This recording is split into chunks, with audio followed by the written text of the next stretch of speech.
ብዙ ባልና ሚስቶች በጸበል ተፋተዋል።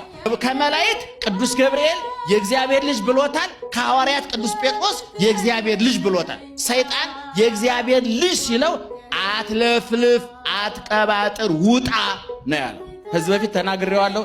ብዙ ጸበል የሚያጠምቁ አባቶች ማስለፍለፍ ይወዳሉ።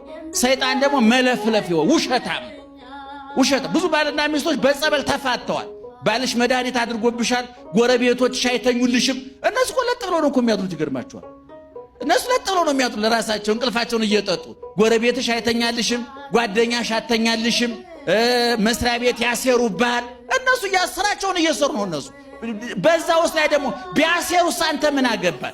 የሚጠብቅ አያንቀላፋም ተብሎ የለ እንዴ? እግዚአብሔር ይቀርብ እኮ ሀቤከ ክፉ ወደ አንተ አይቀርብም። ወይበጉ መቅሰፍት ቤተከ መቅሰፍት ወደ ቤት አይገባም። እስመ ለመላእክቲሁ ይእዝዞሙ በእንቲአከ መላእክቱን ስላንተ ያዛቸዋል። ከመ ይቀቡከ በኩሉ ፍናዊከ በመንገድ ሁሉ ይጠብቁ ዘንድ ወበእዴሆሙ ያነሱከ በእጆቻቸው ከወደክበት ያነሱሃል ያነሱ ዘንድ ከመ ይትተዓቀፍ በእብን እግርከ እግርህ እንዳትሰነካከል ይጠብቁ ዘንድ መላእክቱን ያዛቸዋልና ክፉ ወደ አንተ አይቀርብም፣ መቅሰፍትም ወደ ቤት አይገባም ተብሎ ተነግሯል።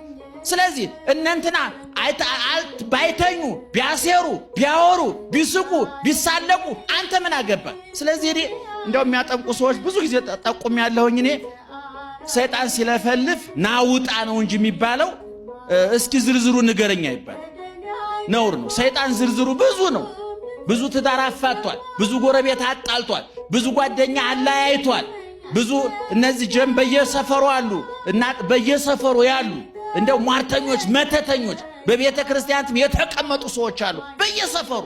አንድ ሁለት አይደሉም፣ በሺህ የሚቆጠሩ ናቸው።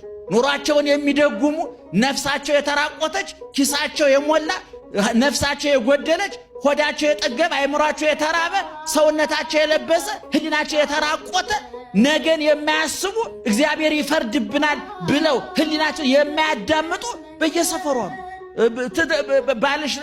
ባልሽ እንዲያረገ ነው፣ ሚስትህ እንዲያረገች ነው፣ ጓደኛሽ አተኛልሽም፣ ጎረቤቶችን ተጠንቀቃቸው እያሉ በማህበረሰብ ውስጥ መርዝ የሚነሱ ጥላቻ የሚነሰንሱ የሰይጣን መልእክተኞች አምባሳደሮች። ስለዚህ ማስቀባጠር አይገባም።